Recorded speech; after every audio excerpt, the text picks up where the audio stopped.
5 years. It's strange how long that can feel when every minute of it is spent chasing a future that was never really yours to claim.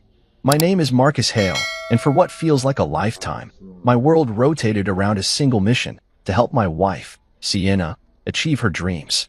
It wasn't just something I said at the altar, it was a promise that wove itself into every muscle ache, every sleepless night, every silent prayer said behind the wheel of that beat-up delivery van. I would start my mornings before the sun cracked the sky, stacking pallets in freezing warehouses where the forklifts beeped endlessly, then clock out just long enough to grab a stale sandwich and start my evening shift delivering packages. Amazon, groceries, pizza, you name it. I dropped it off with a tired smile that barely masked how close I was to crumbling. Every time I stumbled through the door at 3 a.m., Sienna would be there in our tiny apartment, curled up on the couch with her nursing textbook scattered like a fan around her. She would blink up at me, exhaustion matching mine, and whisper, just a little longer, baby. I lived for those words, kissed her forehead, tucked a blanket around her, and told myself that love was measured in sacrifices, not in comfort. I watched her grind too, studying through migraines, pulling all-nighters before exams, fighting the gnawing fear that she wasn't good enough. And God help me, I admired her for it. I didn't see the warning signs, not really. I chalked up the distance between us to stress. The way her laughter no longer filled the room like it used to, the way her eyes sometimes darted away when I said, I love you, how she stopped asking me about my day. I thought we were just tired, overworked, climbing that steep hill together. Every time she cried about failing a mock test or doubted her abilities, I held her tighter, working harder to build the foundation she could stand on. I remember one night clearer than most, the night she got her acceptance letter into the nursing program. She screamed, leaping into my arms, her joy so blinding I forgot how heavy my own chest felt. We did it, she cried. And in that moment, I believed it was true. We, not her. Us. A team. What a fool I was. Over the years, every dollar I earned funneled into her education. Books that cost as much as our monthly utilities. Lab coats. Clinical supplies. Gas money for hospital rotations. Meanwhile, I wore shoes with holes in the soles, and my idea of a luxury meal was adding bacon to a drive-through cheeseburger. It didn't matter. I convinced myself it would all be worth it in the end. That one day, we'd look back at the struggle and laugh, wrapped up in a better life we had bled together to build. That was the dream, wasn't it? Build her up so we could rise together. What I didn't realize, what I was too stupid, too trusting, too in love to realize, was that in her mind, the finish line wasn't the beginning of our next chapter. It was the end of my usefulness. I was the training wheels she couldn't wait to kick off once she learned how to balance without me. All the whispered promises, all the midnight forehead kisses, they weren't a covenant. They were a transaction with a hidden expiration date.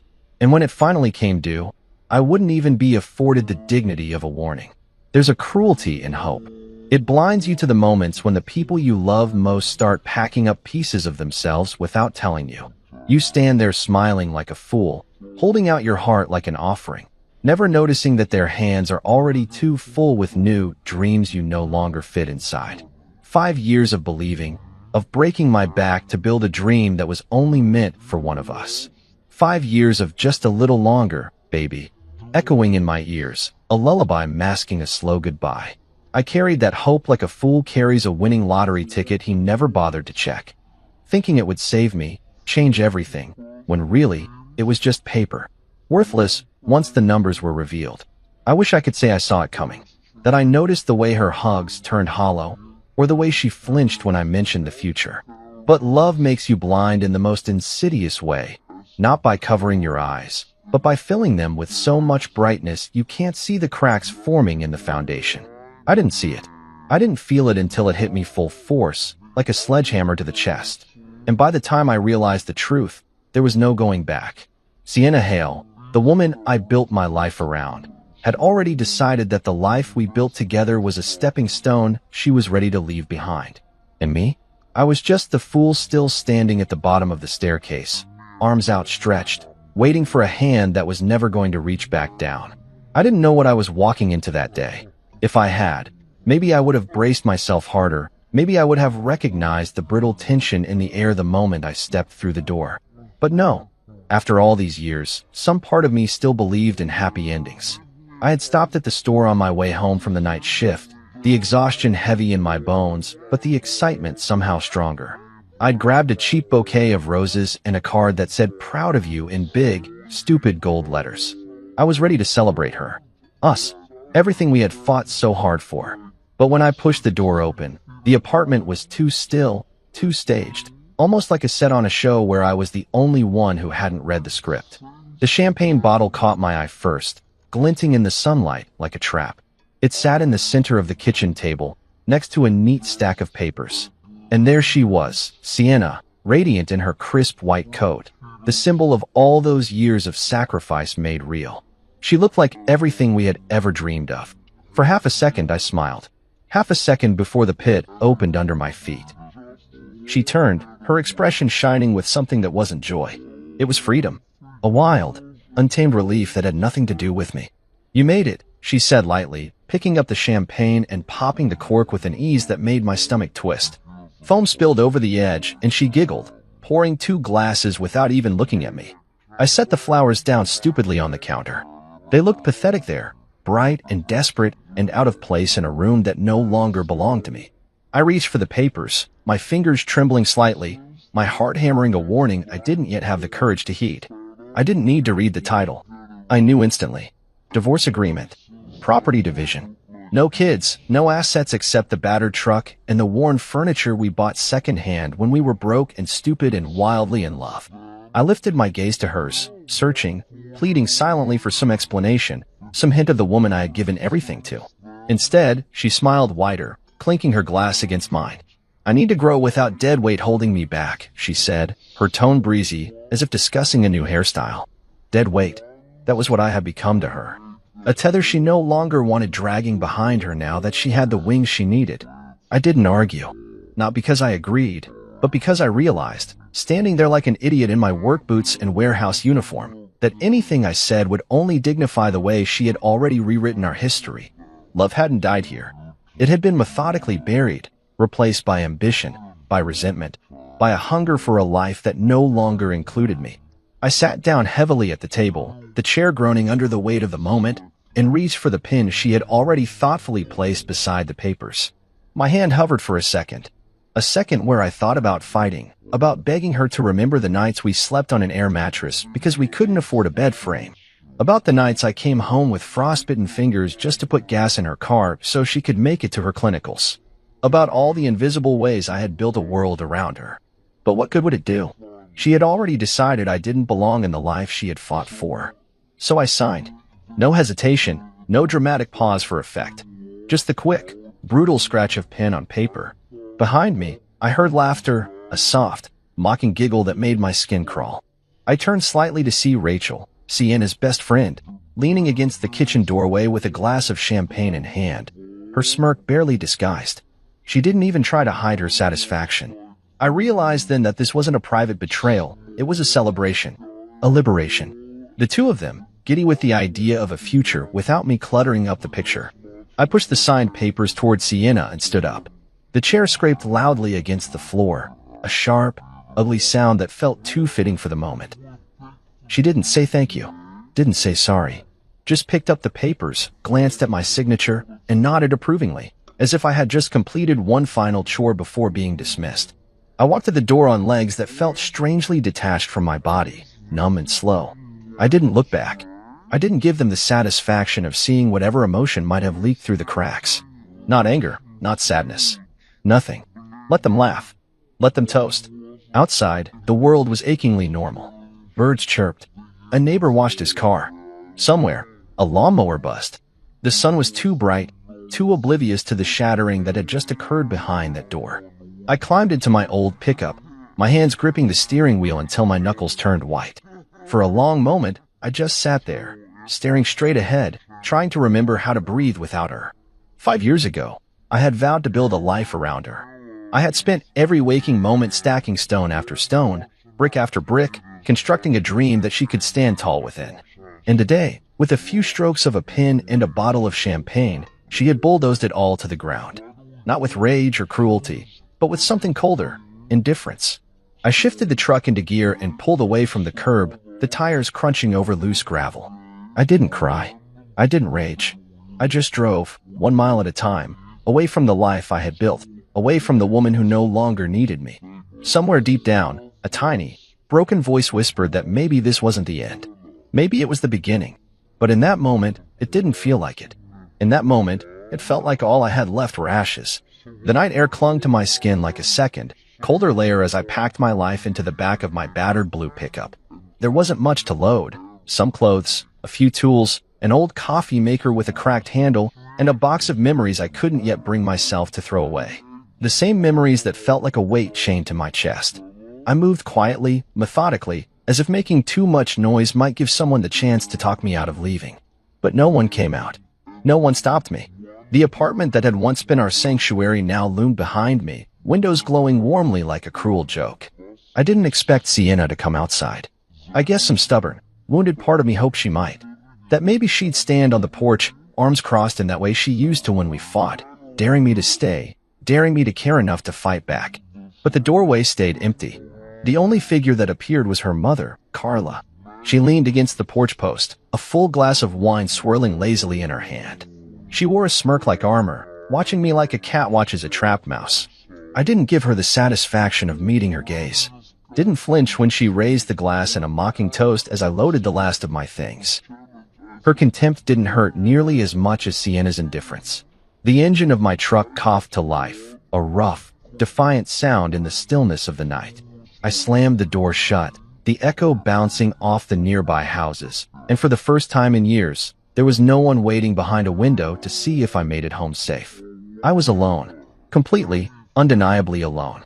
I gripped the steering wheel until my knuckles ached and dared one last glance into the rearview mirror. That's when I saw her, Sienna, standing inside the living room, visible through the thin curtain. She wasn't crying. She wasn't even looking in my direction. She was laughing, tossing her graduation cap in the air like she had just won a game I never realized we were playing. The sight punched the air out of my lungs harder than any physical blow ever could.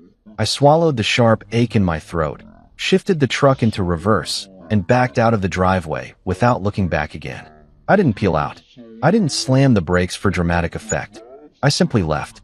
I drove slow, deliberate, every mile putting more distance between the man who had begged for scraps of love and the man I was about to become. My phone buzzed on the passenger seat, lighting up with Jasper's name. My brother, always loyal, always ready to charge into battle for me, even when I didn't ask. I let it ring, let it go to voicemail. He had called 3 times already today, his voice getting more desperate each time. Marcus, don't do this, man. She's just scared. She doesn't mean it. You guys can fix this. But there was no fixing something that had been broken quietly over years, with every dismissive glance, every forgotten promise, every whispered, just a little longer, that had slowly rotted away what we once were. No, I was done fighting for someone who had so clearly stopped fighting for me. Done bleeding for a love that had turned into a transaction she could terminate when it no longer served her. I silenced the phone, shoving it deep into the glove compartment where its pleading buzz would be nothing more than a faint, distant memory. The farther I drove, the lighter I felt, an unfamiliar, almost terrifying sensation. Like I had been carrying a boulder on my back for so long that standing upright again felt wrong, unnatural. I didn't have a plan, no job lined up, no new place to stay. I had a few $1,000s in the bank, a battered pickup, and the clothes on my back. That's it. But for the first time in a long time, I also had something Sienna could never again take from me, my freedom. Somewhere beyond the horizon, there had to be a life not built on sacrifice alone, a life that didn't require me to shrink smaller and smaller just to fit into someone else's dream.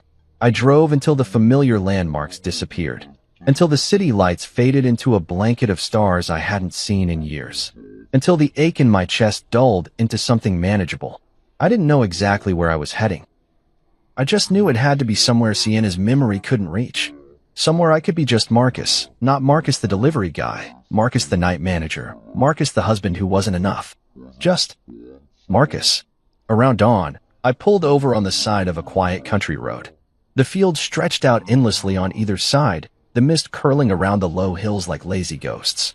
I killed the engine and sat there for a moment, breathing in the silence, letting it settle into the empty spaces Sienna had left behind.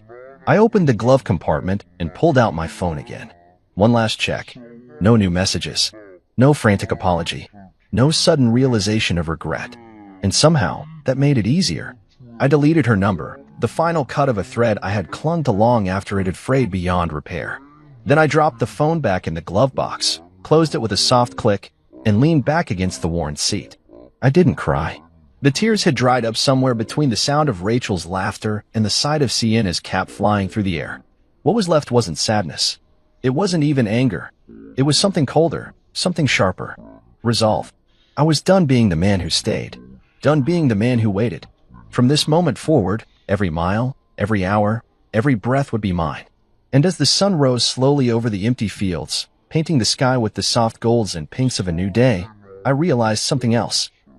I wasn't lost. I was finally free. Ashwood Creek wasn't on any of the maps that mattered. If you blinked driving through it, you'd miss the cracked welcome sign and the two narrow streets that made up its town center. And that was exactly why I chose it. I needed a place forgotten by ambition, a place that didn't demand explanations or apologies. The day I rolled into Ashwood, my pickup sputtering like it shared my exhaustion, I knew I'd found what I was looking for. It wasn't much to look at. Rows of aging brick buildings, a gas station with one working pump, and a diner with a peeling sign that simply said, Gus's. I parked in front of the diner mostly because I didn't know where else to go. My stomach gnawed at me, empty after a long, restless night of driving. When I stepped inside, the place smelled like strong coffee, bacon grease, and something sweeter underneath it all, maybe hope. A few old-timers hunched over their breakfasts, boots tapping rhythmically against the scuffed linoleum floor.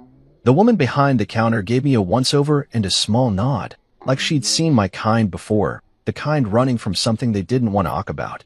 I slid into a booth near the window. The vinyl seat stuck to my jeans, the early morning sun slicing across the table. Before I could pick up a menu, a gruff voice interrupted. Coffee.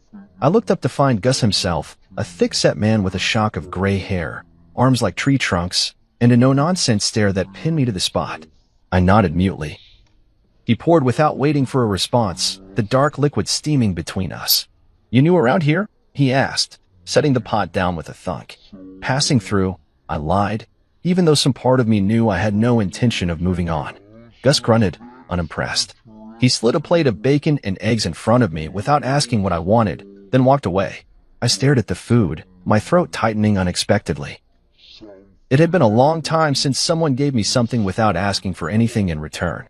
Days blurred into weeks after that first meal. I found work almost immediately. A guy named Vernon ran a construction crew that always needed strong backs willing to sweat under the sun. It was hard, brutal work, hauling cinder blocks, mixing concrete by hand, hammering in nails until my arms felt like jelly, but it was honest. I didn't mind the blisters or the way my muscles screamed at night. Pain felt good, tangible, unlike the ache Sienna left behind, which was all sharp edges and no place to touch. At night, when the work boots came off and the ache set in, I found myself drifting back to Gus's diner. It wasn't fancy, just a few chipped mugs, a jukebox that only played half the songs right, and a counter that leaned slightly to one side, but it became a kind of refuge. Gus wasn't the talkative type, but he had a way of saying exactly what needed to be said in as few words as possible. Like the night he tossed me a set of keys without warning. Studio apartment upstairs, he said, jerking his thumb toward a narrow staircase by the kitchen. It's empty. Cheap rent if you don't mind fixing a few things yourself. I didn't even hesitate. I needed a place. I needed a beginning. The studio was barely bigger than a storage closet, one room with a mattress on the floor, a battered dresser, and a tiny bathroom with a leaking faucet. But it was mine. No ghosts in the walls. No memories bleeding from the floorboards. Just 4 blank walls and the raw material of a new life waiting to be shaped. Gus and I struck an unspoken agreement. I helped out around the diner when I wasn't on a construction site, fixing leaky pipes, repairing broken stools, cleaning out the grease traps nobody else wanted to touch.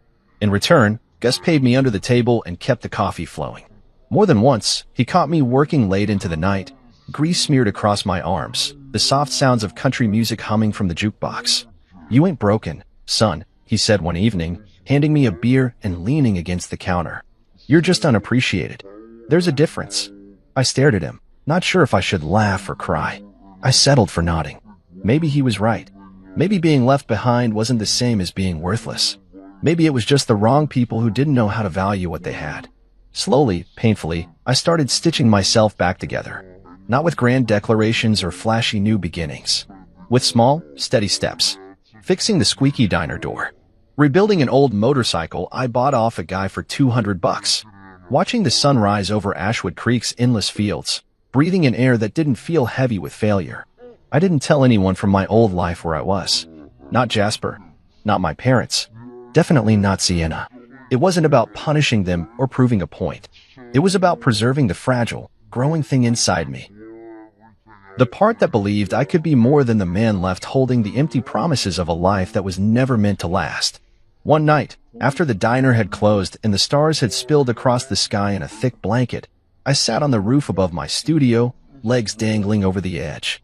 The cool breeze kissed my skin, and for the first time in what felt like forever, I didn't feel like I was running. I felt like I was standing still.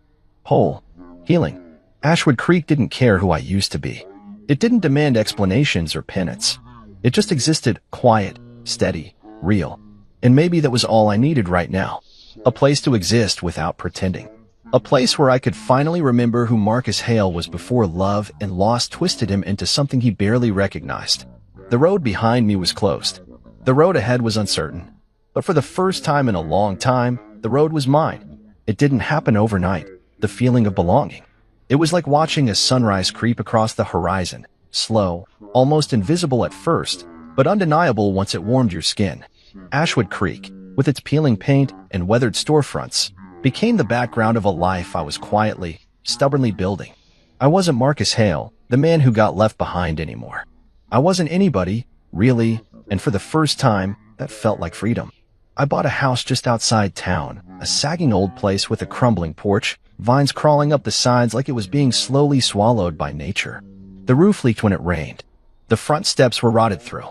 Most people would have laughed and driven by. But when I stood there with the keys in my hand, I saw potential. It was mine. It didn't have to be perfect. It just had to be mine. I spent every spare hour fixing it, replacing floorboards, sealing leaks, hauling scrap wood from job sites. Every nail I hammered into place felt like reclaiming a piece of myself. The locals started to notice me, not in the intrusive, city kind of way, but in the way of small towns where a nod at the grocery store meant acceptance. Gus introduced me to a few guys at the VFW hall, and before long, I was helping out with their weekend projects, repairing fences, building wheelchair ramps, hauling firewood before the first snows hit. It wasn't glamorous. It wasn't the life I had once dreamed about when Sienna and I plotted our future over late-night takeout. But it was real, solid under my boots, honest in a way that left no room for the kind of betrayal I'd left behind. And then there was Delilah. I met her on a Tuesday afternoon, the kind of humid day where the air sticks to your skin and the clouds hang low like they're too tired to rain. I was fixing the porch rail at the diner when a silver SUV pulled into the gravel lot, dust kicking up behind it. She stepped out with a camera slung around her neck, her hair pulled back in a messy knot, wearing scuffed boots and a denim jacket that looked like it had seen 100 road trips. She glanced around with a kind of wide-eyed curiosity, like she was cataloging the details of the world around her. Our eyes met, and she smiled, a simple, open thing that hit me harder than I expected. I nodded, wiping the sweat from my forehead with the back of my hand. She walked over without hesitation.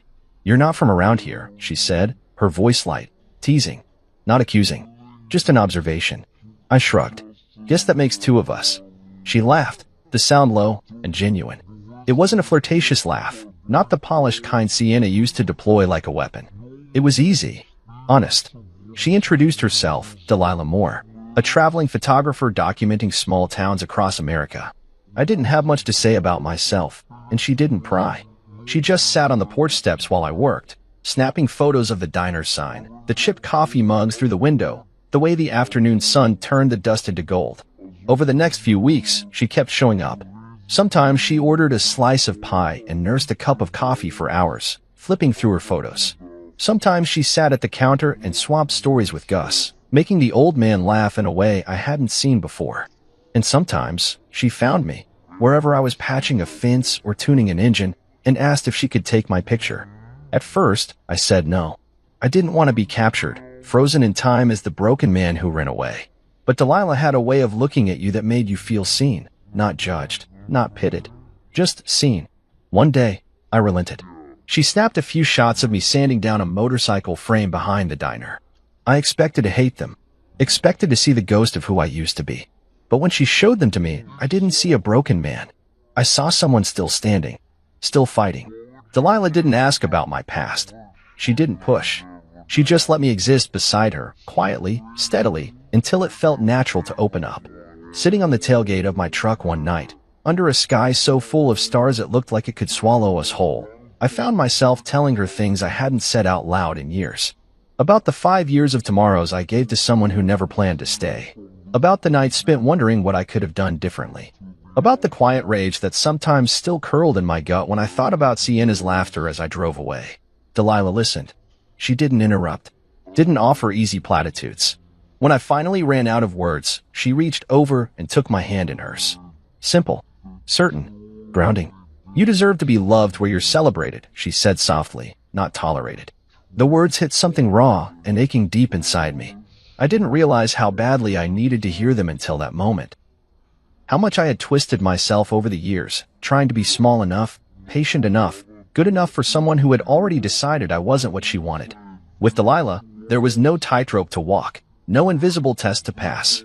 I could just be. For the first time in a decade, I believed it might be possible. That maybe I wasn't too broken. That maybe being left behind wasn't the end of the story, it was just the beginning of a new chapter. When I would write on my own terms, with my own hands, on the porch of a crumbling house that I would make strong again. And this time, I wouldn't be chasing someone else's dreams. This time, I would be living mine. Back in the city, the life Sienna had fought so hard to build was beginning to unravel, thread by thread, while I was learning how to breathe again. Of course, I didn't know it then. I had stopped checking, stopped wondering. In my mind, she had gotten everything she ever wanted, the degree, the freedom, the fresh start without me weighing her down. I imagined her thriving, smiling that dazzling smile she used to flash when she talked about her future. I figured she had erased me the way a teacher wipes a chalkboard clean, quick and efficient, no trace of what had been written before. I was wrong. Sienna's world wasn't the glossy fairy tale she had envisioned. The new life she crafted with such precision quickly started to show its cracks. Rachel, her so-called best friend, the one who toasted my exit with a glass of champagne, turned out to be less of a support system and more of a wrecking ball. Partying every night, dragging Sienna into scene after scene she had no real stomach for. Nights that started with laughter and ended with shame. Mornings spent scrubbing at regret with coffee and sunglasses and 1,000 whispered lies about how this was all just a phase, just a little fun before real life began. Then there was Carla, her mother, whose constant hovering and judging only amplified every little failure Sienna tried to hide. Carla didn't see a daughter carving out her independence. She saw an extension of herself, a trophy she could parade at brunches and charity events.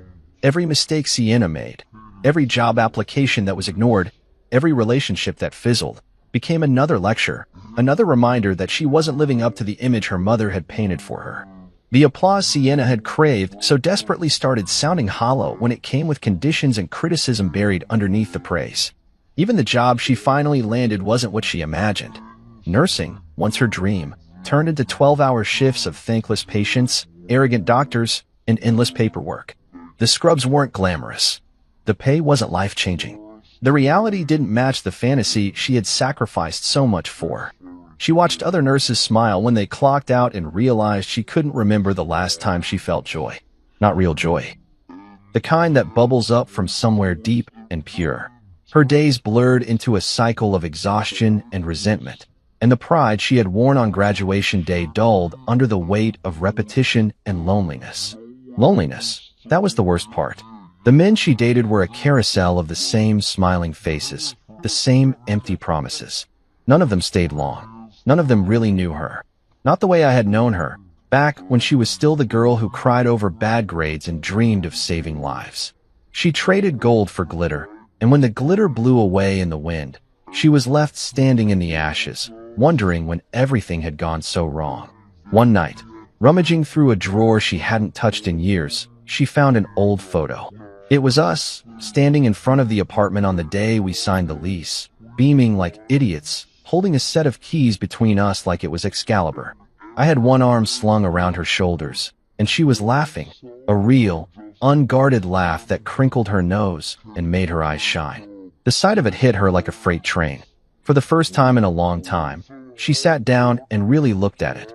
Not the surface, but the layers underneath. She remembered the man who worked 3 jobs so she could study. The man who kissed her knuckles before every exam and waited outside the hospital after clinical rotations with a thermos of hot chocolate. The man who believed in her when she didn't believe in herself. And slowly, horrifyingly, she realized she had thrown it away. Not for a better life, not for happiness, but for an illusion. She had mistaken ambition for fulfillment, freedom for happiness.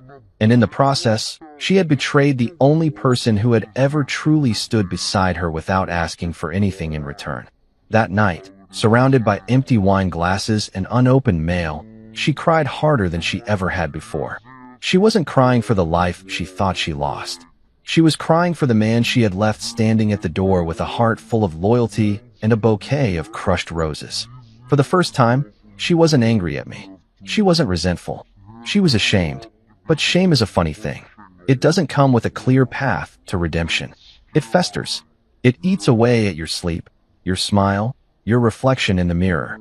It makes you do desperate things, like pick up your phone and scroll through old numbers, praying you hadn't deleted the one person you swore you'd never need again. Sienna realized too late that love like mine didn't come around twice. That sometimes, when you burn a bridge, you don't just lose the path back. You lose the right to even look across the river. Meanwhile, back in Ashwood Creek, I was living my quiet life, unaware of the storm gathering on the horizon. I wasn't spending my nights mourning what I lost anymore. I wasn't chasing ghosts. I was building something real, with my hands, with my heart. I was learning that sometimes survival isn't about holding on. It's about letting go. And in letting go, I was finding pieces of myself I thought had been buried forever. I wasn't the man who staggered out of that apartment with his world in boxes. I was someone new, someone stronger, someone Sienna wouldn't recognize even if she tried. And soon enough, she would try. It started with a ripple, not a wave. A few missed calls. A handful of emails I didn't recognize. At first, I thought little of it. Ashwood Creek wasn't the kind of place that attracted strangers, and I was careful about who I gave my number to. The messages weren't direct. No names, no explanations. Just a series of vague attempts to reach me. I ignored them all. I had learned the hard way that sometimes silence was the only defense you needed. What I didn't know, what I couldn't have known then, was that a search had begun. Somewhere in that polished apartment back in the city, Sienna had realized I wasn't just waiting around for her to come back. I wasn't sitting by the window, pining for the woman who had used me as a stepping stone. I was gone, really gone, and it rattled her more than she expected. The first person she tried to reach was Jasper. My brother had always been easier to find than I was, and if anyone knew where I had disappeared to, it would have been him. But Sienna was a few years too late. Jasper had moved to California, chasing his own dreams, far from the wreckage I left behind. When she called, he didn't answer. When she texted, he replied with 2 words, "Not my problem." It didn't take her long to figure out that the usual ways of finding people, mutual friends, old neighbors, were dead ends. Most of the people who once knew me had either moved on or hadn't heard from me in years. I had made sure of that. When I left, I didn't just pack up my things. I packed up my entire existence. No breadcrumbs. No forwarding address. I didn't want to be found. Not by her. Not by anyone. Desperation must have crept in then, turning into a frantic, blind scramble. She turned to social media, trawling through Facebook groups, LinkedIn profiles, any digital footprint she could find. It didn't take her long to stumble across the diner's page, Gus's Diner, the old name still lingering in the metadata. Except now, it wasn't Gus's anymore. It was the Second Chance Cafe. New name, new owners, new life. She messaged the page, hoping whoever ran it could lead her to me. She probably imagined me still washing dishes in the back, still stuck in the same small loop of existence she had discarded. But the page was managed by Gus's niece now, and she didn't recognize Sienna's name, didn't know my story. She ignored the message. Another dead end.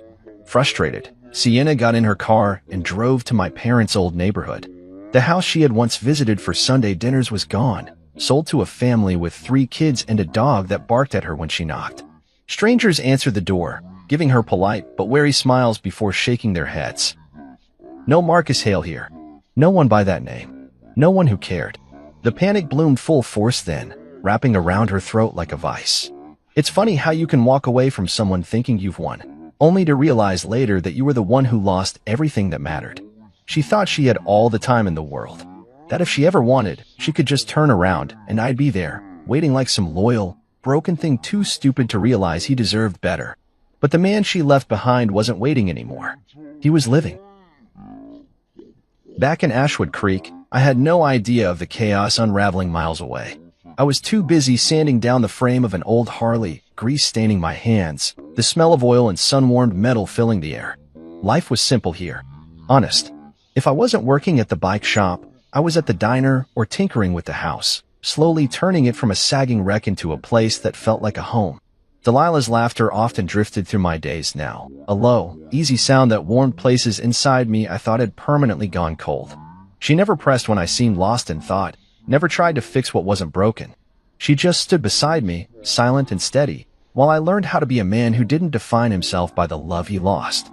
If Sienna's search had a soundtrack, it would have been the frantic pounding of keys against a laptop, the shrill, unanswered ringing of phones, the hollow click of messages sent and ignored. The harder she searched, the more she realized how completely I had slipped through her fingers. And with every dead end, the truth grew harder to ignore. She hadn't just lost me. She had lost the version of herself that mattered. The man she discarded wasn't broken anymore. He wasn't limping after her shadow. He wasn't begging to be seen. He had disappeared into a life better, quieter, stronger than the one she traded him for. When her desperation finally curdled into panic, she did what all desperate people do. She tried harder, grasping at anything that might lead her back to what she didn't appreciate until it was too late. Old acquaintances, old numbers, even random chance meetings in the city, she cast her net wide, hoping for a miracle. But miracles are for the faithful, and Sienna had abandoned faith the minute she signed those papers with a champagne toast. And somewhere deep inside, she must have started to understand the most terrifying truth of all. Sometimes when you burn a bridge, it doesn't just collapse behind you. Sometimes it collapses beneath your own feet too. Meanwhile, I lived each day without her ghost shadowing my steps, without her laughter haunting my dreams, without the weight of wondering when she would realize what she lost. I didn't know the storm was coming. I didn't know how close it already was. But even if I had, I wouldn't have flinched. Because when you build a life from ashes, you stop fearing the fire. The first thing I noticed that Thursday afternoon was the rain. It came down hard and fast, drumming against the roof of the Second Chance Cafe with a steady, relentless rhythm. I had just finished a long shift at the bike shop. My hands still stained with oil, the ache of honest work settled deep in my bones. I didn't check my phone right away. I peeled off my damp jacket, shook the rain from my hair, and ordered a coffee at the counter from Marlene, Gus's niece, who gave me the same easy smile she always did. It wasn't until I sat down at my usual corner table, the one near the window that overlooked Main Street, that I dug into my pocket and fished out my phone. The screen lit up like a flashing red alarm, 169 missed calls. I stared at it, the numbers not making any sense at first. I scrolled through the call log. Every single one came from the same unknown number, rapid fire, sometimes minutes apart. Whoever it was, they hadn't given up easily. Curiosity won out over instinct. I thumbed the screen and called the number back. It barely rang once before it connected. Marcus. The voice on the other end was raw, shaking, almost unrecognizable. But I knew it. Some things, no matter how much you want to forget them, etch themselves into your bones. It was Sienna. For a second, I said nothing. Just sat there, the rain beating against the window, the hum of the diner around me fading into a low, distant murmur. She was sobbing, messy and loud, like the kind of crying that doesn't care who hears. She choked out, the words tumbling over each other. I made a mistake, Marcus. God, I made the biggest mistake of my life. I was stupid. I thought I knew what I wanted. I thought, her voice cracked so hard I thought she might break in half through the phone. I need you. Please. I'll do whatever it takes. I can fix this. I can fix us. I leaned back in my chair, feeling strangely detached, like I was listening to a story about someone else's life. The desperation in her voice might have gutted me once. Months ago, maybe even weeks ago, I would have hung on every word, foolishly clinging to the hope that love could erase betrayal. But not now. Now I heard the truth buried beneath the begging, the panic of someone who realized too late that not all doors stay open forever. I didn't rush to answer. I let her fill the silence with more frantic words. Apologies. Promises. Memories she tried to string together into something that sounded like redemption. I listened. I owed her that much, maybe. Or maybe I didn't owe her a damn thing. When I finally spoke, my voice was calm, steady. No anger, no hatred, just the kind of quiet certainty that comes when you finally understand your own worth. I'm not the man you left behind anymore.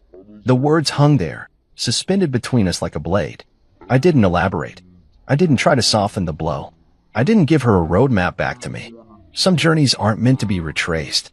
There was a long, hollow pause on the other end of the line. I imagined her sitting in whatever apartment or car she was hiding in, the walls closing in around her, the realization sinking in that she couldn't just rewind the clock and erase the damage she had done. And then, before she could gather herself enough to say whatever she was about to say next, I hung up. It wasn't anger that made me do it. It was mercy. For her. For me. For the boy I had been who would have clung to the fantasy that love could heal everything if you just wanted it badly enough. That boy deserved peace, and the man I was now was finally strong enough to give it to him. I set the phone down on the table, face down, and wrapped my hands around the warm mug of coffee Marlene had set in front of me. The heat seeped into my palms, grounding me. Around me, life went on. Gus argued good-naturedly with a customer about the weather. Someone dropped a spoon and cursed under their breath. The jukebox in the corner crackled to life with an old country song about losing and finding yourself again. The rain blurred the world outside into a smear of gray and silver, but inside, I felt clear for the first time in years. Delilah slid into the seat across from me without a word, her damp hair curling around her face, a knowing look in her eyes. She must have seen something in my expression because she didn't ask what happened. Didn't need to. She just reached across the table and squeezed my hand, her touch firm and steady. I squeezed back, a small, silent thank you for her understanding. Sienna's voice echoed faintly in my memory, but it didn't hurt the way it used to. It didn't crack me open or drag me under. It was just another sound, another closed door behind me. She had made her choice. And finally, so had I. Outside the window, the rain began to slow, the heavy drops tapering off into a soft mist. The world beyond Ashwood Creek would keep spinning, full of regrets and what-ifs and people chasing the past like ghosts they could never quite catch. But me? I wasn't chasing anything anymore. I was already home. 2 days later, the storm didn't come from the sky. It walked straight through the door of the Second Chance Cafe. It was a Saturday morning, the kind that usually hummed with slow conversation and the smell of fresh biscuits drifting through the air. I was behind the counter with Gus, wiping down mugs and chatting about the upcoming county fair, when the bell above the door jingled violently, announcing something more than just a customer. I didn't have to turn around to feel the shift in the room. Conversation stalled. Forks froze halfway to mouths. Even the jukebox seemed to stutter and fall silent. I knew before I even looked who it was. Sienna stood in the doorway, drenched from head to toe, her mascara smeared in dark tracks down her cheeks, her hair clinging wetly to her face. She wore a jacket that was far too thin for the weather, her hands trembling as she clutched a soggy purse to her chest like it might anchor her. She looked nothing like the woman who had stood in our kitchen 5 years ago, radiant and triumphant, popping a champagne cork over my broken heart.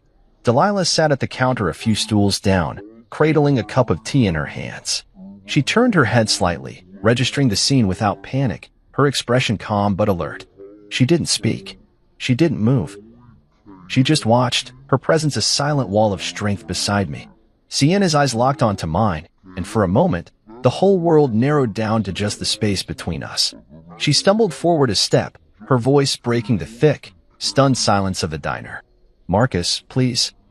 She dropped to her knees on the checkered floor with a soft thud that echoed far louder than it should have. Gasps rippled through the cafe. Forks clattered onto plates. Someone whispered a sharp curse under their breath. She crawled toward me, clutching at my hand where it rested on the counter, her fingers cold and trembling.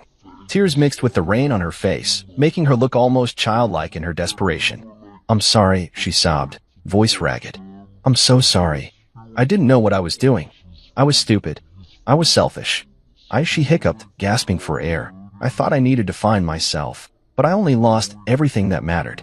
The diner was deathly still, everyone holding their breath, waiting to see what I would do. Gus leaned against the doorway to the kitchen, arms crossed, his mouth tugged up in a wry smile that said he had seen 100 tragedies play out before, and this one wouldn't break the world. I knelt down beside her, not because I wanted to soothe her, but because I needed her to hear me, to see me, without the barrier of height or distance. I looked into her eyes, the same eyes I had once memorized, the same ones I had once sworn to protect, and I saw nothing but the wreckage of choices she couldn't undo. I spoke softly, so only she could hear over the quiet murmur of stunned diners.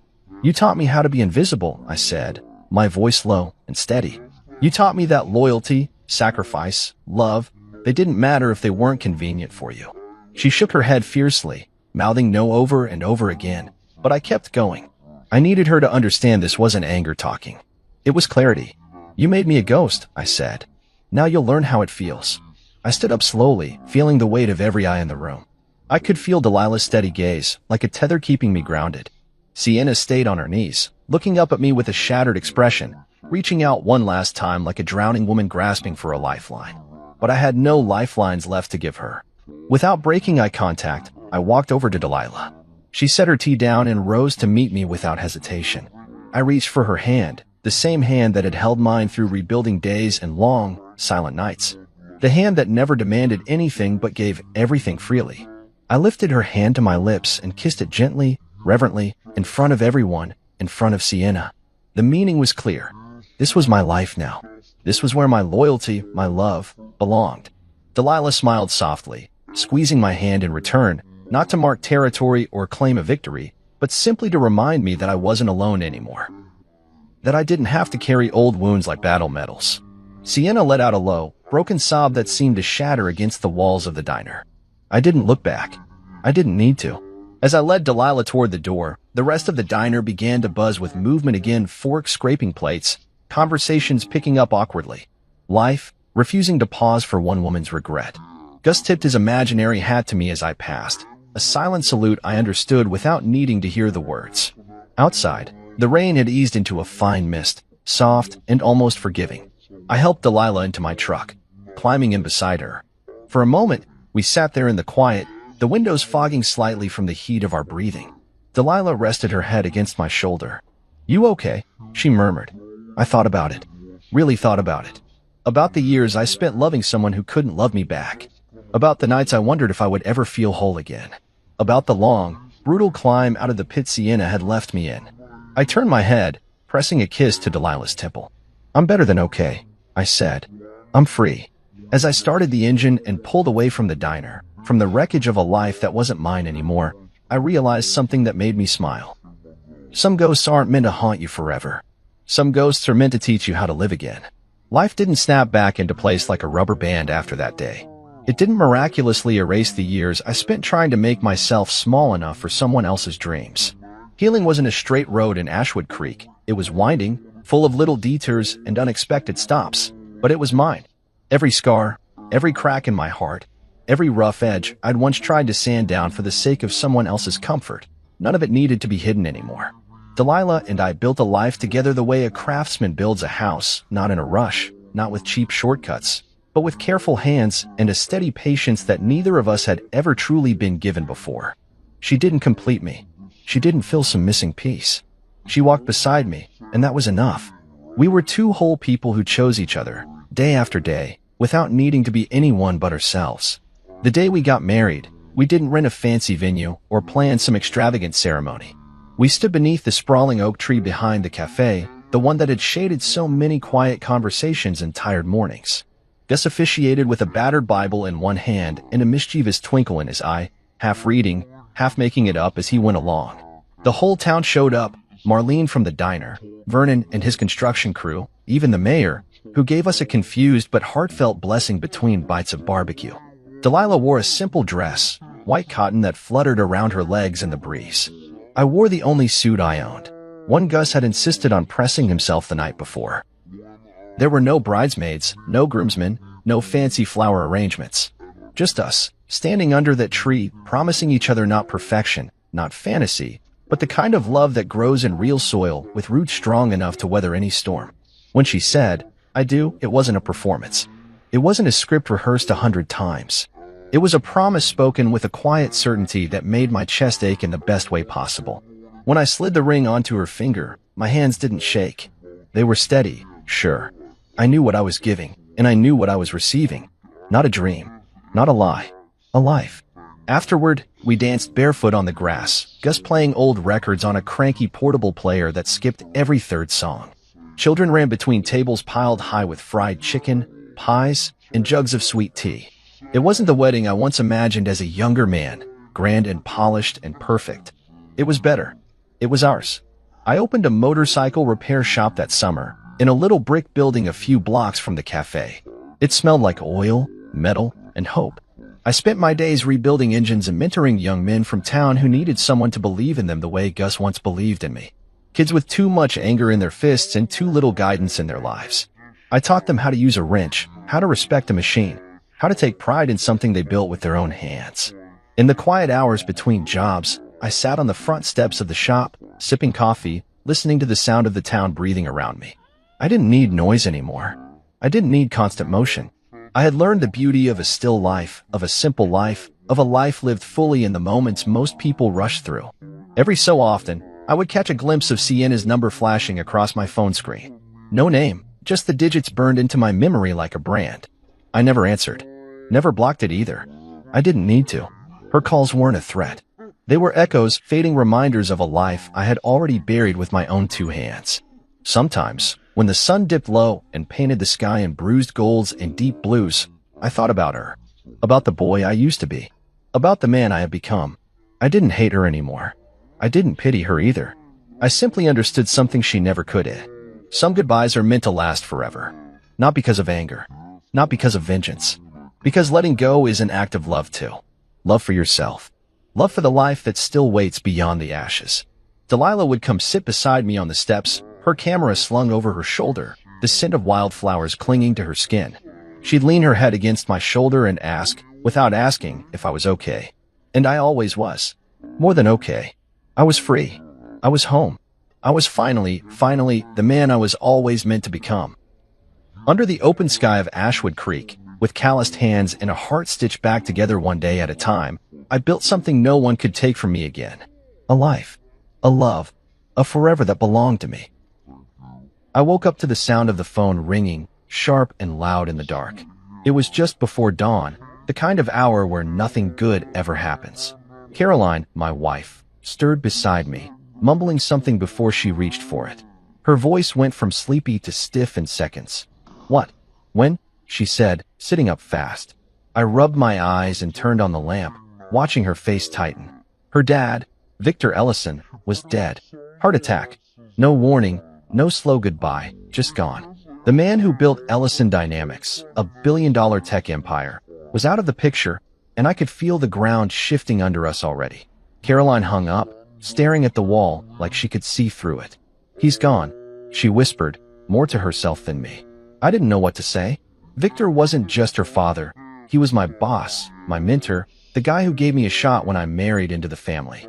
I'd been head of strategy for years, turning his wild ideas into plans that worked. Now, with him dead, everything felt uncertain. I got out of bed and made coffee while she started making calls. Funeral stuff, lawyers, the board. She was Victor's only kid, so it hit me quick. She'd be the one taking over. The company was hers now. I should have been happy for her, proud even. I'd always told her she could do big things, even when she doubted herself. But there was this knot in my gut I couldn't shake. We'd been married 10 years, and I'd spent most of them proving I wasn't just the husband at work. I'd earned my place, late nights and all. As I handed her a mug, she barely looked at me, already barking orders into her phone. "Get the jet ready. I'll be there by noon." I stood there, feeling like a shadow in my own house. The day dragged on. Meetings with suits, tears from her mom, a press release I helped draft. I kept busy, playing the supportive guy everyone expected. But that night, lying awake, I couldn't stop thinking, what happens to me now? Victor was the one who kept me in the game. Without him, would Caroline even need me around? The funeral was a blur, black suits, flowers, speeches about Victor's genius. I stood next to Caroline, my arm around her, but she felt miles away. People shook my hand, said how sorry they were, but I caught a few glances, like they were sizing me up, wondering what my role would be now that the king was dead. I didn't have an answer. By the time we got home, she was already talking about the company, her voice sharp with something new. "Tomorrow's a big day," she said, sipping wine. "I'm meeting the board. It's official. I'm president." I nodded, forcing a smile. "You've got this," I said, meaning it. But her eyes flicked to me, cold and quick, like she was seeing me for the first time. "Yeah," she said. I do. That's when I felt it. A crack between us, small but real. I didn't know then how wide it'd get, or how fast. All I knew was the phone call that morning wasn't just the end of Victor. It was the start of something else, something I wasn't ready for. I went to bed uneasy, staring at the ceiling, wondering what the hell was coming next. I woke up the next morning to an empty bed. Caroline was already gone, probably halfway to the office by the time I rolled out from under the covers. The house felt too quiet without her, just the hum of the coffee maker I switched on to keep me company. Yesterday's news still hung heavy. Victor dead, Caroline stepping into his shoes. I should have been at her side, but she hadn't asked me to come. I figured she needed space, or maybe she just wanted to face the board alone. Either way, I drove to Ellison Dynamics myself, the familiar route feeling strange now, like I was heading into someone else's world. I'd spent years building my place there. Head of strategy, Victor's go-to guy for turning chaos into profit. But with him gone, I wasn't sure where I stood anymore. When I got to the office, the lobby buzzed with whispers. People nodded at me, but their eyes darted away fast. I caught snippets. Caroline's name, words like transition and new era. I took the elevator to the top floor, my stomach twisting. My office was the same as always. Big desk, view of the city, stacks of reports I'd been working on. But it felt off, like I was trespassing. I sat down anyway, pulling up emails, trying to act normal. That's when Brenda, my assistant, poked her head in. "She's in the boardroom," she said, her voice tight. "Been there since 8. I nodded, forcing a grin. Guess she's hitting the ground running. Brenda didn't smile back. She just ducked out, leaving me alone with my coffee and a growing unease. I decided to check in myself. The boardroom doors were glass, so I could see her before I walked in. Caroline at the head of the table, all sharp suit and sharper words. The old guard was there. Harvey Lee from Global Development, Rosa Medina from Ethics, a dozen others who'd known me since I started. They were listening to her, nodding like she'd been born for this. I pushed the door open, and she didn't even pause. "We're moving forward with the Q4 projections," she was saying, "but I want fresh eyes on everything." I slipped into a seat near the back, catching Harvey's eye. He gave me a quick nod, but Caroline didn't look my way. She was in her element, commanding the room like Victor used to. I felt a flicker of pride. She was good at this, better than I'd expected. But there was something else too, a distance I couldn't pin down. The meeting dragged on. Numbers, timelines, a pep talk about honoring Dad's legacy. I chimed in once, suggesting we fast-track a project Victor and I had cooked up last year. She cut me off mid-sentence. "We'll revisit that later," she said, her tone clipped. The room went quiet, and I felt heat creep up my neck. I'd been in that chair 100 times, tossing ideas around with Victor while she was off doing PR fluff. Now she was shutting me down like I was some intern. I swallowed it, kept my face neutral. When it wrapped up, I hung back as the others filed out. "Good start," I said, walking up to her. She was flipping through papers, barely glancing at me. "Thanks," she said, flat. "Busy day ahead." I waited for more, an invite to strategize, a nod to what we'd built together. Nothing came. "You need me for anything?" I asked. She finally looked up, her eyes cool. "Not right now." I left the boardroom feeling like I'd been kicked. Back in my office, I stared out the window, replaying it. She'd always had a stubborn streak, but this was different, calculated, almost cold. I told myself it was grief, or stress, or just her trying to prove herself. But deep down, I knew better. I'd seen that look before, back when we fought over dumb stuff like where to vacation. It was the look she gave when she'd already made up her mind, and I wasn't part of it. I spent the afternoon digging into work, calling clients, tweaking plans. It kept my hands busy, but my head was elsewhere. By evening, I headed home, figuring we'd talk it out over dinner like always. She got back late, heels clicking as she dropped her bag on the counter. I'd cooked, nothing fancy, just pasta and a bottle of red. "How'd it go?" I asked, pouring her glass. She took it, sitting across from me. "Fine. Official now. I'm president. Papers are signed." Her voice was steady, but there was this edge to it, like she was daring me to say something. "That's big," I said, raising my glass. "To you." She clinked hers against mine, but her smile didn't reach her eyes. "You'll be taken care of," she said, out of nowhere. I froze, fork halfway to my mouth. "What's that mean?" I asked, keeping it light. She shrugged, sipping her wine. "Just what I said. You don't need to worry." It sounded like a promise, but it felt like a threat. We ate in silence after that, the air thick between us. I cleaned up while she scrolled her phone, already back in her new world. As I watched her, I couldn't shake the feeling that taken care of wasn't what I wanted it to be. That night, I lay awake again, staring at the ceiling. She'd climbed the throne today, and I was starting to wonder if there was room for me beside her, or if I'd just been a stepping stone all along. I woke up early, the kind of early where the sky's still gray and the house creaks like it's holding its breath. Caroline was already gone again, her side of the bed cold. I didn't mind. I needed the quiet to think. Yesterday's dinner kept replaying in my head, her words looping like a bad song. You'll be taken care of. It sounded nice on the surface, but the way she said it, all smug and distant, stuck with me. I showered, dressed, grabbed my keys. Whatever was going on, I'd figure it out at the office. That's where I'd always solve things, sitting at my desk, mapping out problems like they were puzzles. Today felt different, though. The drive-in was slow, traffic clogging the highway, giving me too much time to stew.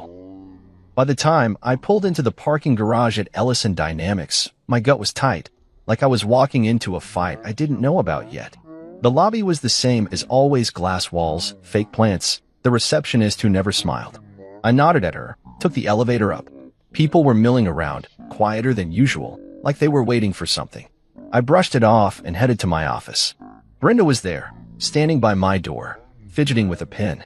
"Morning," I said, trying to sound normal.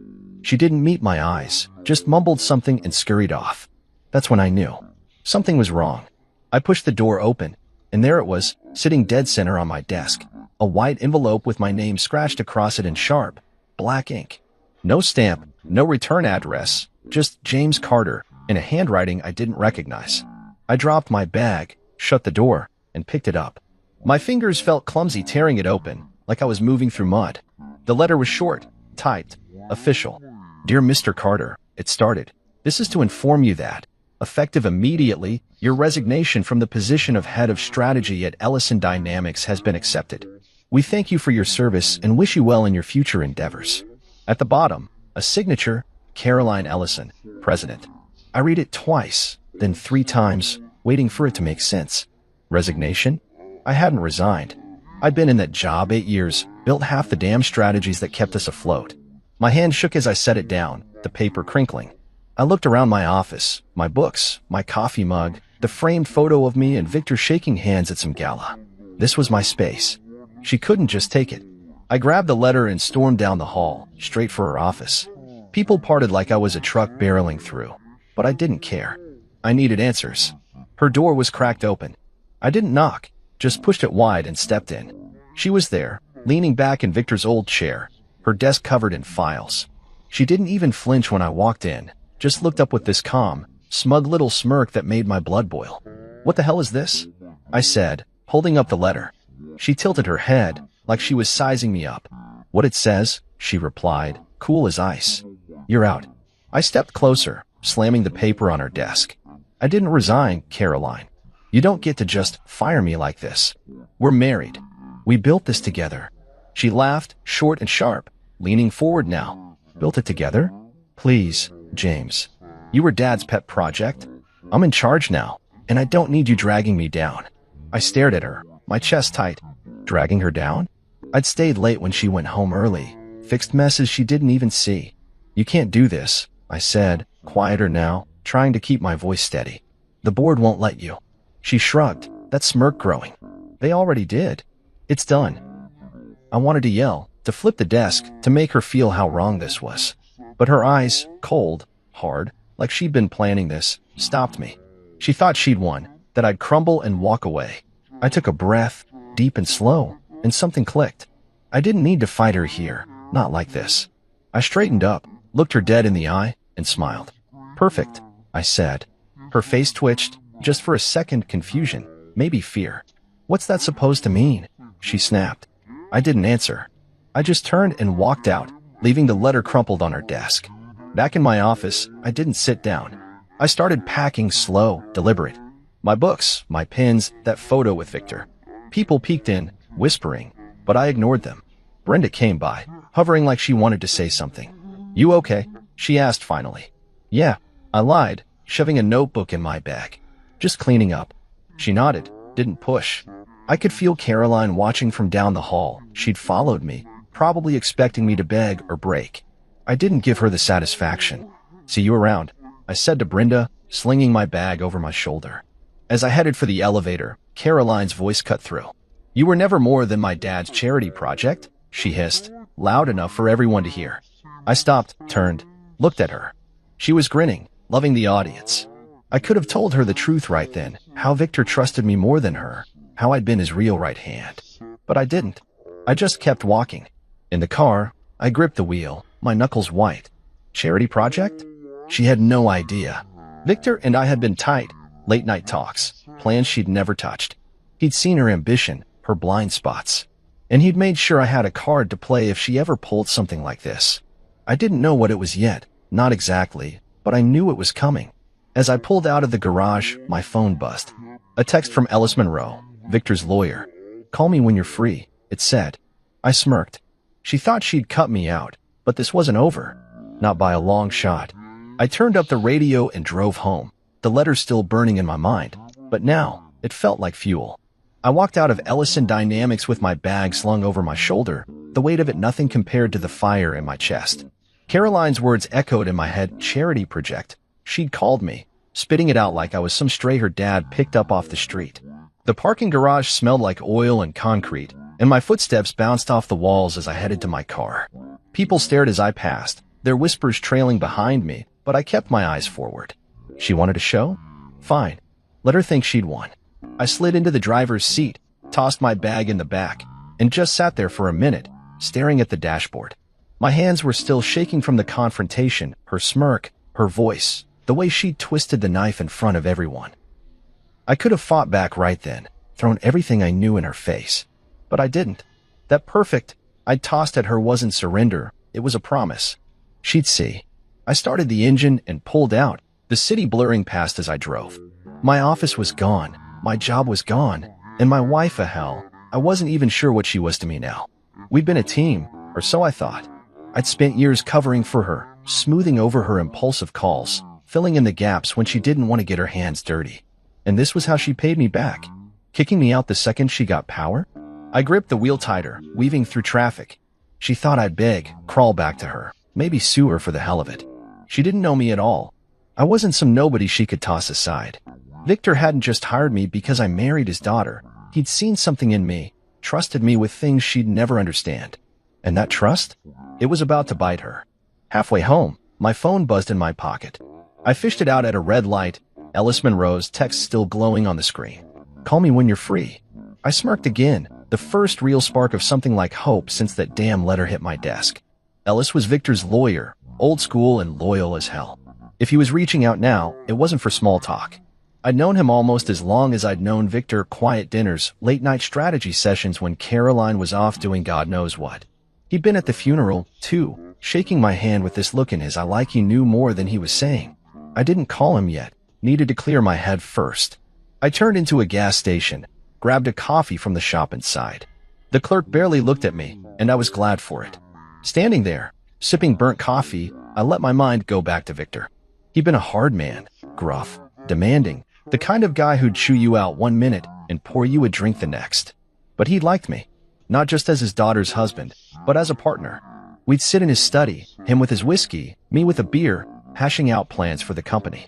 "You've got a steady head, James," he'd say. "Caroline's got fire, but you've got the reins." I'd laugh it off, tell him she'd grow into it. He'd just grunt, like he wasn't so sure. The last time we talked, maybe 2 weeks before he died, he'd been different, quieter. "If anything happens to me," he'd said, "you keep an eye on things. Promise me that." I'd nodded, thinking it was just old man worry. Now, with Caroline pulling this stunt, I wondered what he'd really meant. Had he seen this coming? Had he planned for it? I got back in the car, the coffee warming my hands. The drive home was quieter, my thoughts settling into something sharper. Caroline thought she'd blindsided me, but she didn't know everything. Victor and I had been working on something, a contingency, he'd called it. He'd never spelled it out, just dropped hints about safeguards and balance. I'd figured it was some legal tweak to the succession plan, something to keep the board in line. But now, with Ellis texting me, I started connecting dots. Whatever it was big enough to make Caroline follow me down that hall. spitting venom to cover her tracks. She wanted me gone fast, too fast. That meant she was scared of something. Scared of me. I pulled into our driveway, the house looming dark and empty. She wouldn't be home for hours, probably gloating at the office. Fine by me. I needed space to think, to figure out my next move. Inside, I dropped my bag by the door and sank onto the couch. My phone buzzed again, another text from Ellis. She's been served the email. Stand by. My heart kicked up a notch. Email? What email? I dialed him, no hesitation this time. He picked up on the second ring. James, he said, voice low and steady. You've seen the letter. I take it? I leaned forward, elbows on my knees. Yeah. She fired me, or says I resigned. What's going on, Ellis? He chuckled, dry and short. Victor knew she might pull something like this. We set up a little surprise. Check your inbox. I copied you. I grabbed my laptop, fumbling to log in. There it was, timestamp 10 minutes ago. A message from Ellis to Caroline. Subject line, Ellison Trust Codicil Activation. I skimmed it. Legal jargon, dates, Victor's signature. Then the kicker, I was co-executor of the trust, with equal say over the company's assets. Caroline couldn't move a dime without me. I sat back, a grin spreading slow across my face. You're kidding, I said into the phone. Ellis didn't laugh. Victor's orders. He wanted you in the game if she got too big for her boots. She's reading it now, probably tearing her hair out. I could picture it, her pale face, that smirk wiped clean off. What's my play? I asked. Sit tight, he said. She'll come to you. And when she does, you've got the upper hand. I hung up, staring at the screen. Caroline thought she'd cut me loose, but Victor had tied me back and tighter than ever. She'd walked right into it, and I hadn't even pulled the trigger yet. I poured myself a drink, bourbon, straight, and raised it to the empty room. To you, Victor, I said. I sat on the couch with my laptop open, the bourbon still warm in my hand, staring at the email from Ellis. The words glowed on the screen, co-executor of the Ellison Trust, equal control, Victor's signature stamped at the bottom like a ghost reaching out from the grave. My head was spinning, not from the drink, but from the weight of it all. Caroline had fired me, or thought she had, just hours ago, smirking like she'd finally shaken me off. Now this. I wasn't just back in the game. I was holding half the deck. I took a slow sip, letting the burn settle me. The house was dead quiet, just the hum of the fridge in the kitchen. She wouldn't be home for a while, probably still at the office, basking in her big win. Except it wasn't a win anymore. Not after this email hit her inbox. I reread the message, picking it apart. Per the sealed codicil dated January 15th, 2024, James Carter is hereby appointed co-executor of the Ellison Trust, with full authority over all assets and operations of Ellison Dynamics, to be exercised in tandem with Caroline Ellison. Full authority. In tandem. That meant she couldn't sign a contract, move a dollar, or fire anyone, not even me, without my say-so. Victor had locked us together, whether she liked it or not. I leaned back, a laugh bubbling up, rough and low. He'd known her better than I did, seen that power-hungry streak she had behind her smiles. And he'd trusted me to balance it. Me, the guy she'd called a charity case. I set the glass down and ran a hand through my hair, trying to wrap my head around it. How long had he been planning this? Why hadn't he told me outright? My phone buzzed on the coffee table, Ellis again. She's opened it, the text said. Give her time to stew. I could imagine her now, sitting in that big office, her fingers frozen over her keyboard as the words sank in. That smirk would be gone, replaced by something else, panic, maybe, or rage. I didn't call her. Didn't need to. She'd come to me when she was ready, and I'd be waiting. I got up, paced the living room, the hardwood creaking under my feet. The adrenaline was kicking in now, mixing with the bourbon, making me restless. I'd been driving home an hour ago, thinking I was done, out of a job, out of a marriage maybe. Now I was back in the driver's seat, and she didn't even know how deep this went yet.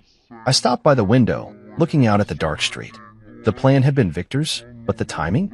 That was pure luck or fate, if you believe in that stuff. I thought back to those talks with him, the ones Caroline never knew about. Late nights in his study, maps and charts spread out, and pointing at numbers while I scribbled notes. She's got the spark, he'd say, but she's impulsive. Needs someone to ground her. I'd nod, thinking he meant me as her husband, not her watchdog. But that last meeting, the one 2 weeks before his heart gave out, felt heavier now. He'd poured me a double, looked me in the eye, and said, "You're the steady one, James. Don't let her burn it down." I promised I wouldn't, figuring it was just him being dramatic. Turns out he'd meant every word and backed it up with ink and a lawyer. I shook my head, a grin tugging at my lips. The old man was still running the show, even from the ground. My phone stayed quiet, but I knew it wouldn't for long. I went to the kitchen, grabbed a sandwich, hadn't eaten since morning, and the day had drained me. As I chewed, I pulled up the codicil again, digging into the details. It wasn't just about control. It named me guardian of the legacy, some poetic nonsense that meant I could challenge her if she went off the rails. Victor had thought of everything: board votes, asset splits, even a clause about mutual consent for major moves. She couldn't sideline me, not legally.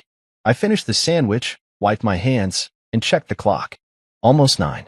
She'd be wrapping up soon, unless she was too rattled to leave the office. I hoped she was rattled. She deserved it after that stunt with the letter.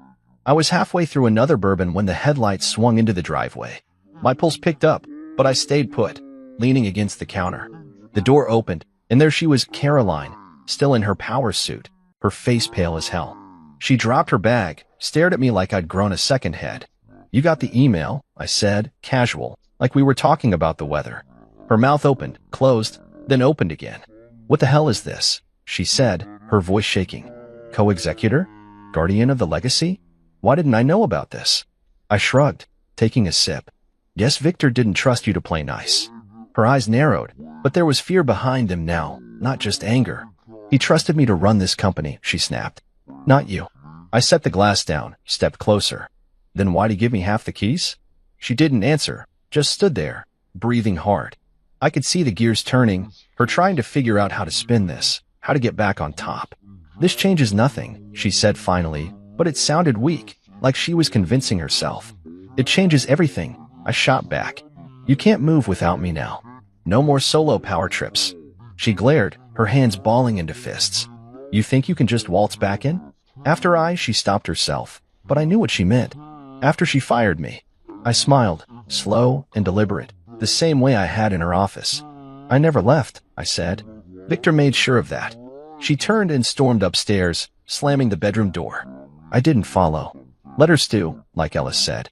I went back to the couch, opened my laptop again, and stared at the email. This was my lifeline now, proof I wasn't out, proof I mattered. The bourbon was hitting harder, but I stayed sharp, thinking through what came next. She'd fight this. I knew her too well to think otherwise. But I had the upper hand, and I wasn't letting it go. My phone buzzed one more time, Ellis. "She'll call a meeting tomorrow. Be ready." I typed back, "I will." Then I leaned back, closed my eyes, and let the quiet settle. The game wasn't over. It was just starting. I didn't sleep much that night. The couch wasn't comfortable, but I wasn't about to climb into bed with Caroline after that showdown. Her slamming the door still rang in my ears, and the bourbon had left me wired instead of calm. I kept replaying her face, pale, shaken, the smugness gone like someone had flipped a switch. That email from Ellis had hit her hard, and I couldn't help but feel a grim satisfaction. She thought she could erase me with one swipe of her pen, but Victor had other plans. I lay there in the dark, the laptop still open on the coffee table, its glow cutting through the shadows. My phone sat beside it, silent since Ellis's last text. "Be ready," he'd said. I was ready more than she knew. Morning came slow, gray light creeping through the blinds. I got up, stiff and groggy, and made coffee. The house was quiet, no sign of Caroline yet. I figured she was upstairs, plotting her next move. She wasn't the type to just roll over, not even with Victor's ghost pulling strings. I sipped my coffee, black and bitter, and checked my phone. Nothing new from Ellis, but I didn't need him to tell me what was coming. She'd call a meeting, try to rally the board, spin this into something she could control. I'd be there, though, calm, steady, with that codicil in my back pocket. I showered, put on a suit, the dark one I wore for big days. Today felt big, like the air was thick with it. When I heard her footsteps on the stairs, I was already at the counter, pouring a second cup. She walked in, dressed sharp, black blazer, heels, her hair pulled back tight. No trace of last night's shock, just a hard edge in her eyes. "Morning," I said, sliding the coffee toward her. She didn't take it, just stared at me, her jaw tight. "We need to talk," she said, voice low. I leaned back, crossing my arms. "Thought we did that last night." Her lips pressed into a thin line. "This co-executor thing. Why didn't you tell me?" I raised an eyebrow. "Didn't know myself till yesterday." Victor kept it quiet. She stepped closer, her hands gripping the counter. He named you guardian of the legacy. Why? What did he say to you? I met her gaze, kept mine steady. Guess he trusted the one who never wanted the crown. She flinched, just a flicker, but I saw it. Then her phone rang, cutting through the tension. She snatched it up, turned away. Yes, I'll be there, she snapped, then hung up. Board's meeting in an hour, she said, not looking at me. You coming? I nodded. Wouldn't miss it. The drive to the office was separate. She took her car. I took mine. The silence suited me fine. I needed to think. Ellis had said she'd opened the email, but I didn't know how much she'd processed. Did she get the part where I could veto her every move?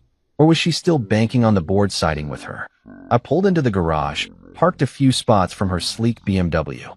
She was already out, striding toward the elevator without a glance back. I followed, keeping my distance. The lobby was buzzing again. People whispering, eyes darting between us. I caught Brenda near the coffee machine, gave her a quick nod. She looked nervous, like she knew a storm was brewing. I took the stairs instead of the elevator, needing the extra minute to clear my head. By the time I hit the boardroom floor, I could hear the chaos through the glass doors. Inside, it was a mess.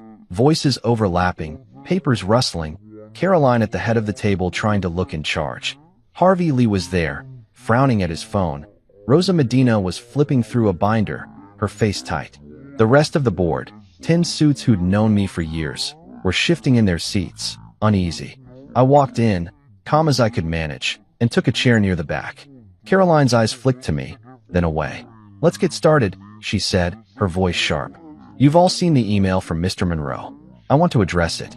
She launched in, talking fast about continuity, her vision, how Victor's wishes were being misinterpreted. I listened, letting her dig her hole. Then my phone buzzed, Caroline's number. I answered low. What? Her voice was a hiss. Why did he name you co-executor? Why the legacy thing? Tell me now. I kept it simple, loud enough for the room to hear. I guess he trusted me more than you thought. Heads turned. Her face went white. She hung up, glaring at me across the table. This doesn't change my role, she said to the room. I'm still president. Harvey cleared his throat. It changes plenty, Caroline. James has equal say now. What's the plan? She faltered, just for a second. We'll work together, she said, the words sounding like they hurt. Rosa piped up. The codicil's clear. You two co-sign everything. How's that gonna play out? I leaned forward, keeping my tone even. Simple. She leads, I sign off. Victor wanted balance, not a solo act. The room went quiet. Caroline's hands clenched on the table, her knuckles pale. This is ridiculous, she muttered. He's not even. She stopped herself, but I knew what she meant. Not even family. Not even qualified. I didn't bite. Just sat back and let the silence stretch. The meeting stumbled on, questions about logistics, timelines, who'd handle what. Caroline kept her cool, mostly, but I could see the cracks. Every time someone mentioned the trust, her eyes darted to me, like she was waiting for me to pounce. I didn't. Not yet. When it wrapped up, she stayed at the table, staring at her notes. I got up, nodded to Harvey and Rosa, and headed out. She called after me. James. I turned. Her face was still pale, but her voice was steady now. This isn't over. I smiled, small and cold. Never said it was. Then I walked away, feeling the weight of every eye in the room. She wasn't a queen anymore, just a partner, whether she liked it or not. And I wasn't silent anymore. Victor had made sure of that. I left the boardroom with my head high, the hum of voices fading behind me as the glass doors swung shut. Caroline's last words, "This isn't over," hung in the air, but they didn't shake me. She could threaten all she wanted. The codicil was ironclad, and I wasn't backing down. The hallway stretched out, quiet except for the click of my shoes on the tile. I passed Brenda's desk. She gave me a quick, nervous smile, like she wasn't sure whose side to pick. I nodded back, kept moving. My office was gone, but I didn't need it anymore. Victor had handed me something bigger than a desk, a stake in the company I'd helped build. I headed for the break room, grabbed a water from the fridge, and stood by the window, looking out at the city. The board meeting had been a mess, but it was just the start. Things were about to get louder. My phone buzzed in my pocket. Harvey Lee. You okay? He asked when I picked up. His voice was gruff, no nonsense, like always. Yeah, I said, taking a sip. You? He grunted. Hell of a curveball, that email. She's pissed. I smirked. She'll get over it. Harvey didn't laugh. Board's restless, James. Investors are calling already. Words out she tried to axe you. They want answers. I leaned against the glass, the cold seeping through my jacket. Let him ask. I've got nothing to hide. He paused, then said, Good. We're meeting tonight. Me, Rosa, a few others. Off the books. You in? I didn't hesitate. Yeah. Where? He gave me an address. A bar downtown, quiet spot Victor used to like. 7, he said, then hung up. I slipped the phone back, feeling the pieces shift. The board might have been rattled, but Harvey and Rosa? They were old guard. They'd stick with stability over drama. The day dragged on. I didn't go home, didn't want to face Caroline yet.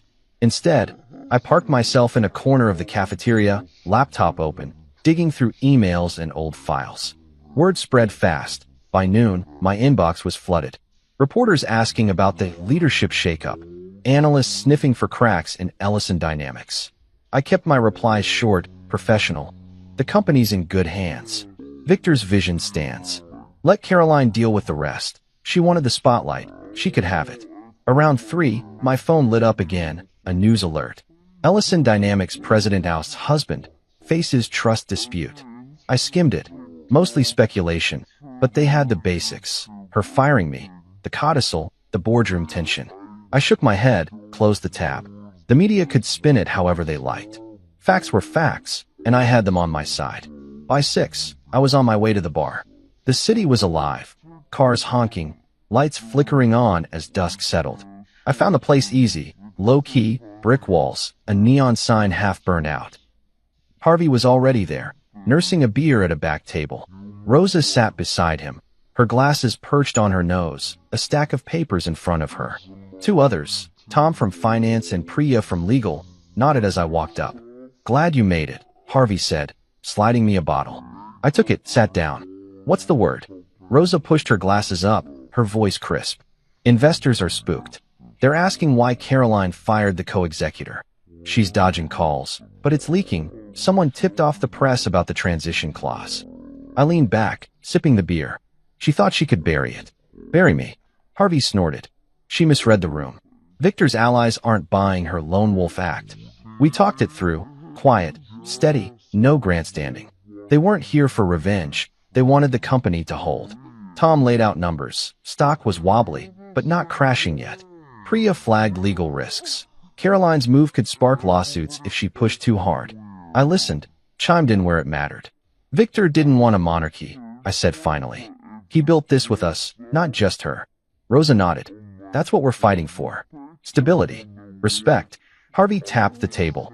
She's got the title, but you've got the trust. We back you, James, not out of spite, but because it's right. I met his eyes, then Rose's, Tom's, Priya's. They weren't just nodding along. They meant it. I felt something loosen in my chest, like I wasn't carrying this alone anymore. The meeting broke around 9. I drove home, the bar's warmth fading as the night closed in. Caroline's car was in the driveway, lights on upstairs. I walked in, dropped my keys on the counter. She didn't come down, but I could hear her pacing, her voice sharp on a call. I grabbed a glass of water, sat in the living room, waiting. She appeared 10 minutes later, phone still in hand, her face tight. You've been busy, she said, stopping by the stairs. I shrugged. Just talking to some friends. Her eyes narrowed. The board's asking questions. Investors too. This is your mess now. I set the glass down, looked up at her. You made it a mess, Caroline. Firing me started this. I'm just cleaning it up. She laughed, bitter. Cleaning it up? You're turning them against me. I stood, keeping my voice level. They're not against you. They're for the company. Like I am. She didn't answer. Just stared, her hands trembling slightly. I'm still president, she said, like it was a shield. And I'm still co-executor. I shot back. We're in this together, whether you like it or not. She turned, started up the stairs, then stopped. You're enjoying this, she said, not looking back. I didn't deny it. Maybe a little, I said. But I'm not the one who drew first blood. She kept going, the door clicking shut behind her. I sank back onto the couch, the quiet settling in. The board was restless, the media was circling, and the old guard was with me. Not for a coup, but for what Victor stood for. Caroline could fight all she wanted, But the reckoning was here, and I wasn't blinking. I woke up to the sound of rain tapping the windows, a steady drum that matched the ache in my head. The couch had become my bed again, and my back wasn't thanking me for it. Caroline was already gone, no surprise there. She'd been a ghost in the house since the board meeting, avoiding me like I was the enemy instead of her husband. I didn't care much anymore. The space suited me. I got up, stretched, made coffee. The news alert on my phone blinked. Another headline about Ellison Dynamics. This one digging into the trust codicil. Power struggle at tech giant, it read. I skimmed it, snorted. Struggle? Maybe for her. For me, it was just playing the hand Victor dealt. I finished my coffee, grabbed my keys, and headed out. Today was big. The board was voting, and I had a move to make. The drive to the office was slick, wipers swiping at the rain. My mind was on the codicil, that special clause I'd spotted late last night. In the event leadership jeopardizes the company's mission, the co-executor may initiate a vote of restructuring. It was buried in legal fluff, but it was clear. If Caroline's stunt, firing me, dodging the trust, put Ellison Dynamics at risk, I could force a reset. I'd called Ellis at dawn, run it by him. It's solid, he'd said, voice gravelly from sleep. You've got the proof. Her letter, the media mess, investor calls. Use it. I plan to. Not to take her down, but to level the field. Victor wanted balance, not chaos, and I was damn well going to give it to him. I got to the office early, the lobby half empty, rain keeping people away. Brenda waved from her desk, a stack of files beside her. They're setting up upstairs, she said, nodding toward the boardroom. Good luck. I grinned, more confident than I felt. Thanks. I'll need it. The elevator ride was quick, my reflection staring back from the steel doors, suit crisp, tie straight, eyes sharp. I looked like a man with a plan, even if my gut was churning. The boardroom was already buzzing when I walked in. Harvey pacing, Rosa tapping her pen, the others flipping through agendas. Caroline stood at the head, her back to me, talking low to Priya from legal. She didn't turn when I sat down, but I saw her shoulders stiffen. Good. Let her feel me there. The meeting kicked off fast. Caroline took the floor, her voice steady but clipped. We've had turbulence, she said, hands flat on the table. The trust codicil caught us off guard, but I'm still president. My focus is moving forward. New projects, growth, stability. She glanced at me then, quick and cold. James and I will work together, as required. It sounded rehearsed, like she'd practiced it in the mirror. Harvey cut in. Work together how? You fired him, Caroline. Investors are jumping ship. She bristled. That was a misstep. He's back now. Rosa leaned forward. Back how? The codicil says equal power. What's the structure? Caroline faltered, just a beat. We're figuring it out, she said. I stayed quiet, letting her flounder. The room wasn't buying it. Too many frowns, too much shifting in chairs. That's when I stood. I've got something to say, I said, keeping my tone even. All eyes turned. Caroline's too, narrow and wary. I pulled a folder from my bag, the codicil and memos Victor had written, stuff I'd dug up from old files. The trust gives me a move here, I said, sliding copies across the table. If leadership risks the mission, I can call a restructuring vote. I'm doing it now. The room went still, like the air got sucked out. Caroline's face tightened. What? She snapped. I kept going, calm but firm. Firing me without cause, hiding the codicil. That's not stability. It's reckless. Victor wanted a partnership, not a takeover. I've got proof, his notes, our talks. He saw this coming.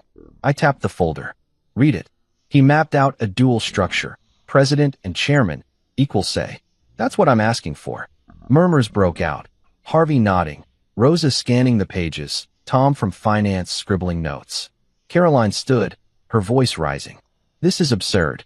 I'm president. Dad named me successor. I met her glare. And he named me co-executor. He didn't trust you alone.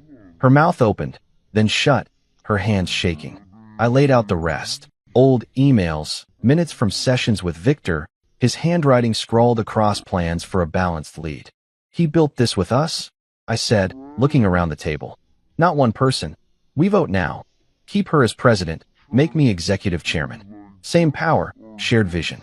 No more secrets. The board leaned in, flipping through the evidence. Caroline sank back, her fight draining out. Harvey spoke first. I'm with James. This works. Keeps us steady. Rosa nodded. It's what Victor wanted. I'm in. One by one. They chimed in. Tom, Priya, the rest. Unanimous. Caroline's head dropped, her fingers digging into the table. Fine, she muttered, barely audible. I didn't gloat, just sat down, the folder still open in front of me. The meeting shifted to logistics, titles, roles, a press release. I'd won, but it didn't feel like a victory. It felt like fixing something she'd broken.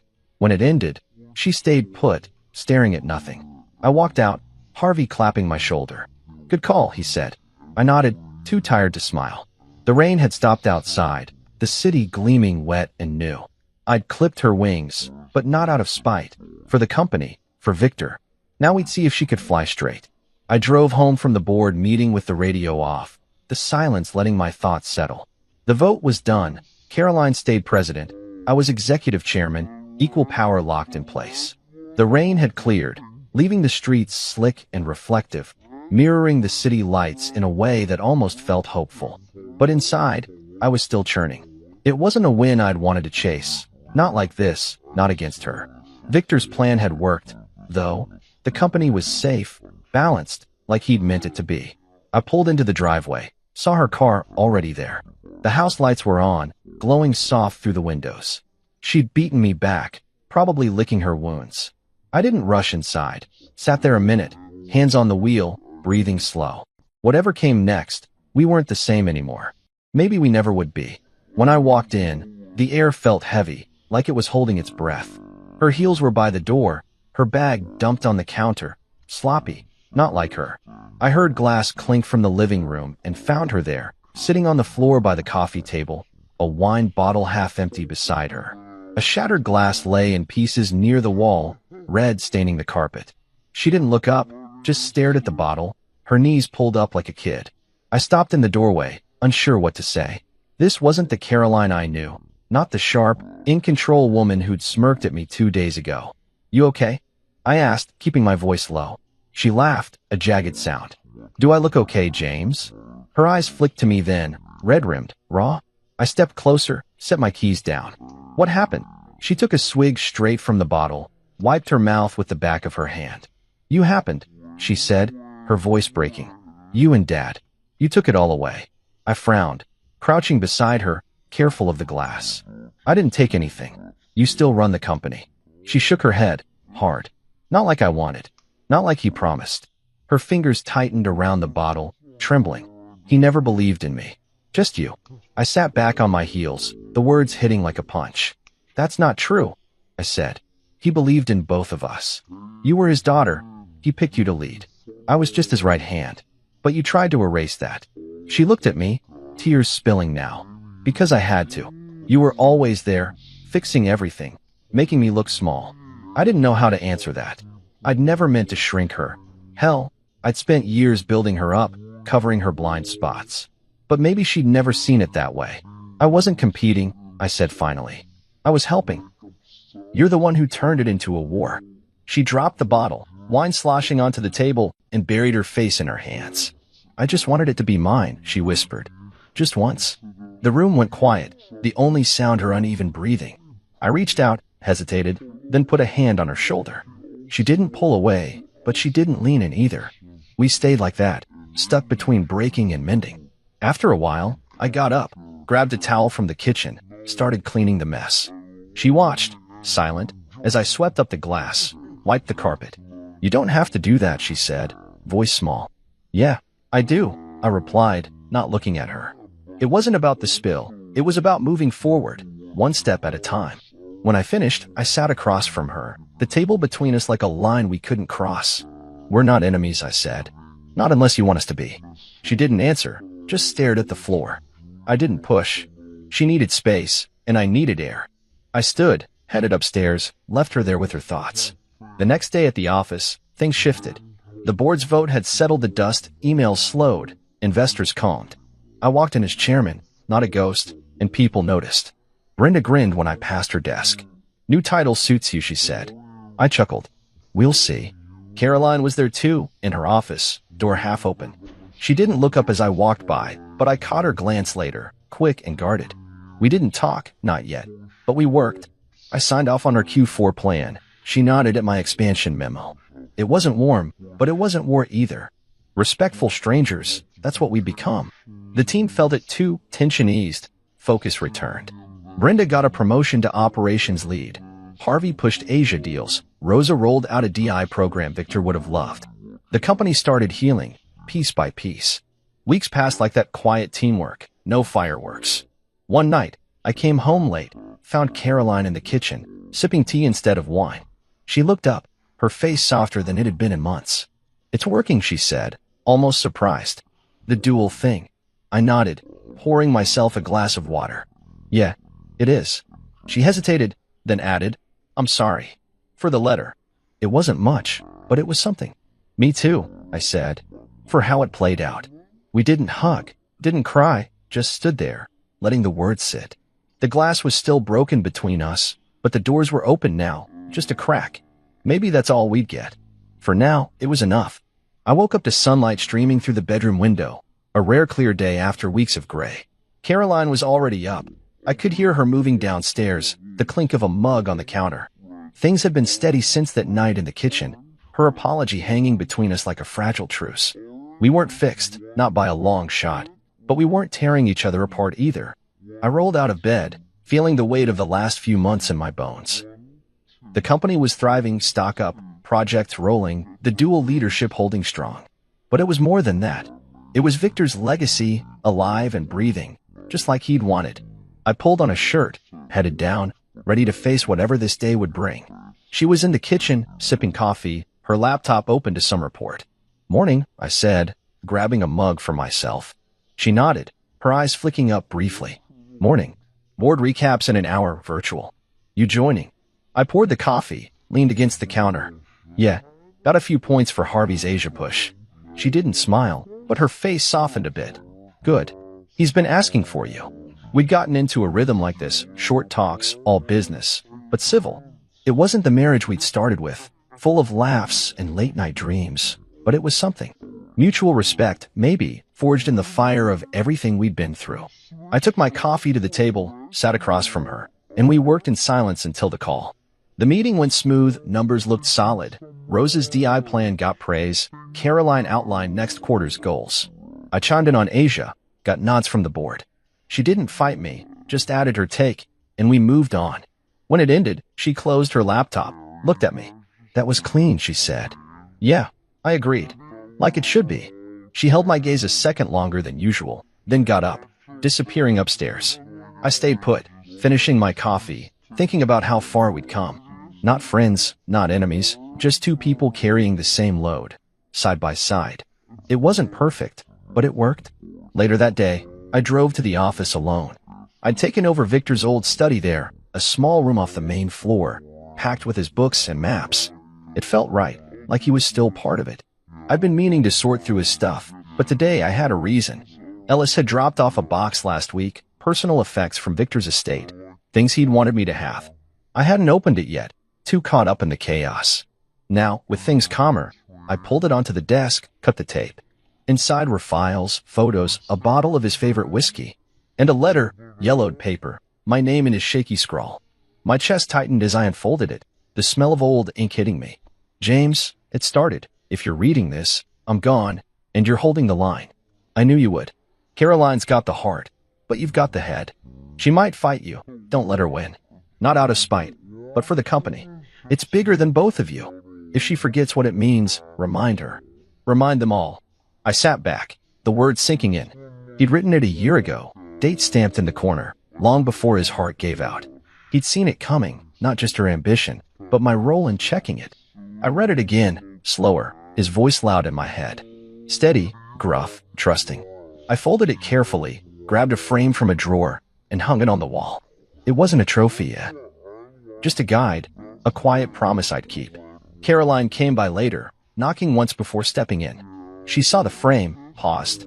"What's that?" she asked, her tone neutral. "Letter from your dad," I said, not turning. "Left it for me." She walked over, read it silently. I watched her out of the corner of my eye. Her face didn't change, but her shoulders dropped a little.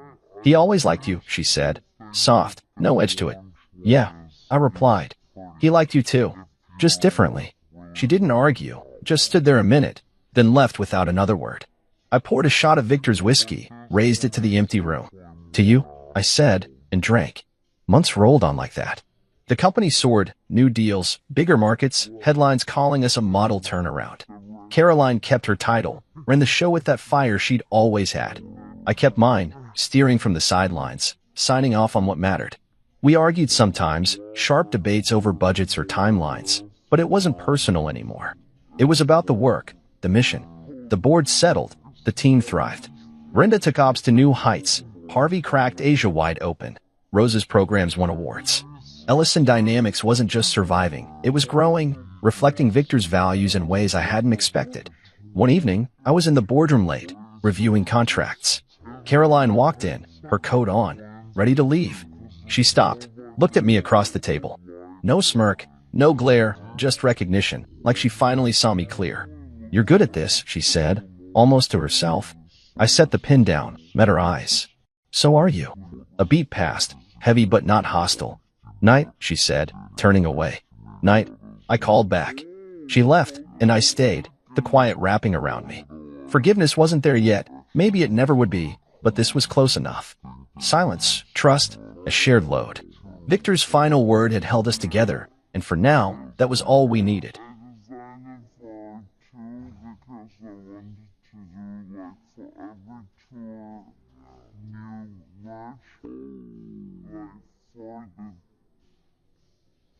Texas, this kind of design, and next one will be